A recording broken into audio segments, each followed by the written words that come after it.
श्री स्वामी समर्थ. नमस्कार सर्वांना. दिगंबरा दिगंबरा श्रीपाद वल्लभ दिगंबरा. तुमचं सगळ्यांचं आपल्या स्वामी सहित सेवा या चॅनलमध्ये स्वागत आहे. एक विनंती आहे की प्लीज आपल्या चॅनलला सबस्क्राईब करा, म्हणजे सगळे नवीन व्हिडिओज तुम्हाला पाहायला मिळतील. तर सगळ्यांना माहिती आहे की येत्या रविवारी पुत्रदा एकादशी आहे. तर आपण या व्हिडिओमध्ये पुत्रदा एकादशीबद्दल सगळी माहिती जाणून घेणार आहोत. तर वर्षातनं दोनदा पुत्रदा एकादशी येते, एकदा श्रावणात आणि एकदा पौष मासच्या शुक्ल पक्षामध्ये, म्हणजे जी आता परवा रविवारी आहे ती. तर येणारी पुत्रदा एकादशीची स्तुती भविष्य किंवा शिवपुराणात ही वर्णन केली गेलेली आहे. असं म्हटलं जातं की ही एकादशी जर तुम्ही व्यवस्थित केली तर तुमच्या सगळ्या इच्छा पूर्ण होतात.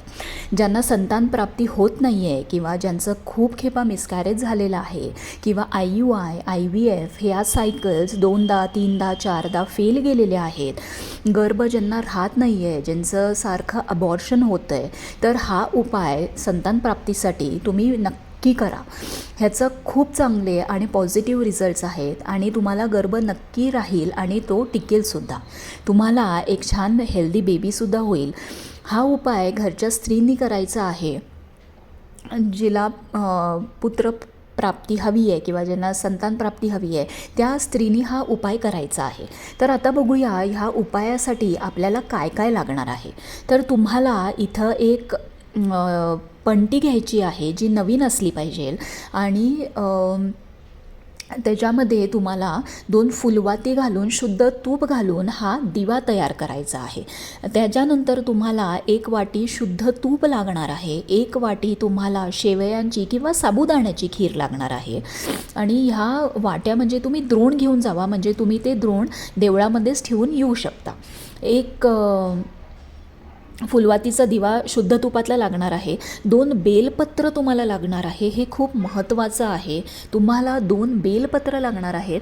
बेलपत्र ही तुटलेली किंवा पानं फाटलेली किंवा किडलेली नसावी, त्यामुळे तुम्ही जी 2 बेलपत्र घेता ती व्यवस्थित 3 पानांची दांडी व्यवस्थित असलेली चांगल्या स्थितीमध्ये असलेली बेलपत्र 2च लागणार आहेत आपल्याला. 1 कलश तुम्हाला पाणी लागणार आहे किंवा 1 लोटा पाणी लागणार आहे आणि पांढरी फुलं आपल्याला अर्पण करायला लागणार आहेत. हे तुम्हाला आता जे व्रत करायचं आहे ते तुम्हाला एकादशीसारखा उपवास तुम्हाला फॉलो करायचा आहे. जमलं तर तुम्ही फलाहार घेऊ शकता. एकादशीचा उपवास जसा आपण करतो तसा करायचा आहे. नॉनव्हेज वर्ज्य आहे. तुम्हाला जे उपवासासाठी एकादशीला आपण खातो ते तुम्ही खाऊ शकता. तर ही पूजा आता तुम्हाला रविवारी संध्याकाळी प्रदोष काळामध्ये तुम्हाला करायची आहे. हे बघा, प्रदोष काळाचं महत्त्व मी तुम्हाला मागंसुद्धा जेव्हा भौम प्रदोष होता तेव्हा प्रदोष काळाचं महत्त्व आणि शंकराचं हे कसं लिंक आहे हे मी तुम्हाला सांगितलं आहे. खूप महत्त्व आहे प्रदोष काळाला. तर आपल्याला प्रदोष काळामध्ये शंकराच्या मंदिरमध्ये जायचं आहे. तेथे तुम्ही जाऊन स्वतः बघा, शंकराचं मंदिरमध्ये कुठल्याही मंदिरमध्ये तुम्हाला जाऊन नाही चालणार. अशा छोट्या मंदिरमध्ये जावा जिथं तुम्हाला स्वतः तुम्ही पिंडीवरती पाणी घालू शकाल, फुलं अर्पण करू शकाल, बेल अर्पण करू शकाल, तिथं तुम्ही बसून प्रार्थना करू शकाल. तर अशा छोट्या मंदिरामध्ये जावा की जिथं तुम्हाला ह्या सोयी सगळ्या असतील आणि तुम्ही ही पूजा करू शकाल. तर तुम्हाला शंकराच्या मंदिरमध्ये जायचं आहे प्रदोष काळामध्ये. त्या मंदिरामध्ये तुम्हाला गेल्यानंतर पहिली जल शिवपिंडीवरती अर्पण करायचं आहे. जेव्हा तुम्ही पाणी किंवा जल जेव्हा शिवपिंडीवरती अर्पण कराल तेव्हा ते जेव्हा वाहतं तेव्हा त्यातलं थोडंसं पाणी तुम्ही तुमच्या कलशामध्ये किंवा तुमच्या लोट्यामध्ये हे काढून घ्या. पाणी अर्पण केल्यानंतर छान देवासमोर बसा. जी 2 बेलपत्र तुम्ही जी आणलेली आहेत ती 2 बेलपत्र हातामध्ये घ्या. आपल्या मनात जी प्रार्थना आहे ती सगळी, जी तुम्हाला जी व्यथा आहे, जे दुःख आहे, जे तुमचे गर्भ राहत नाही आहे, IUI IVF सायकल्स फेल गेलेले आहेत, अबॉर्शन झालेलं आहे, मिसकॅरेज झालेलं आहे, हे सगळं तुम्ही त्यांना सांगा की एवढं माझ्याबरोबर झालेलं आहे, मला संतान प्राप्ती होत नाही आहे, मला पुत्रप्राप्ती होत नाही आहे. तर मी हे तुमचं आज हे व्रत करती आहे आणि मला ह्या व्रताचं फळ नक्की द्या आणि मला एक छान हेल्दी बेबी द्या. आणि माझा गर्भ टिकून मला एक छान हेल्दी बेबी द्या, असं हे अशी प्रार्थना तुम्हाला मनोभावे विनम्रतेने करायची आहे शंकर महाराजांच्याकडे. तर शंकर बाप्पांच्याकडे आपल्याला ही प्रार्थना करायची आहे. जेव्हा तुम्ही ही प्रार्थना कराल त्याच्यानंतर जे 2 बेलपत्र तुमच्याकडे आहेत ती आपल्याला पिंडीवरती वाहायची आहेत. लक्षात घ्या, जी 2 बेलपत्र तुमच्या हातात आहेत ती तुम्हाला पिंडीवरती व्हायची आहेत. जेव्हा तुम्ही बेलपत्र वाहता तेव्हा जी 3 बेलाची जी पानं आहेत त्याचं तोंड आपल्याकडे असावं आणि दांडी त्या साईडला असावी.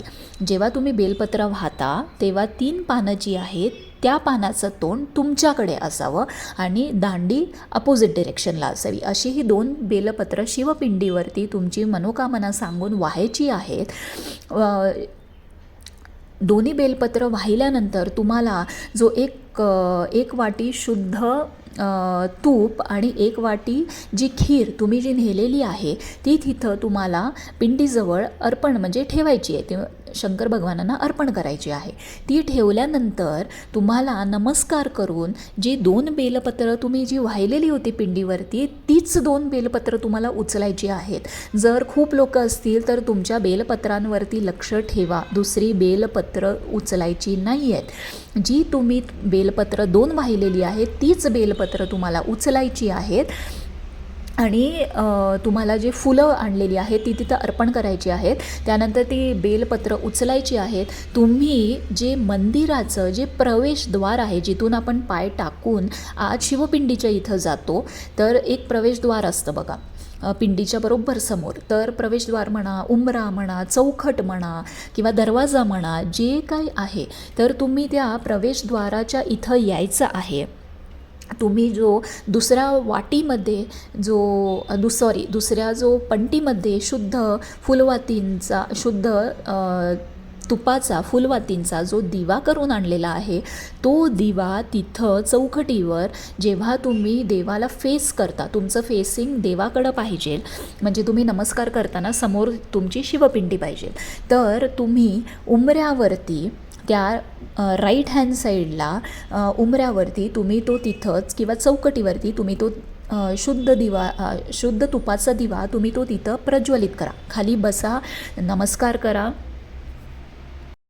खाली बसून नमस्कार करून तो शुद्ध दिवा तुम्ही प्रज्वलित करायचा आहे. त्याच्यानंतर तुमच्या हातात जी 2 बेल पत्र जी तुम्ही उचललेली आहे पिंडीवरून तुम्ही तिथंच बसून दिवा प्रज्वलित केल्यानंतर परत महादेवांना प्रार्थना करून त्याच्यातलं 1 बेलपत्र जे आहे ते बायकोनी खायचं आहे, म्हणजे त्या स्त्रीनी खायचं आहे.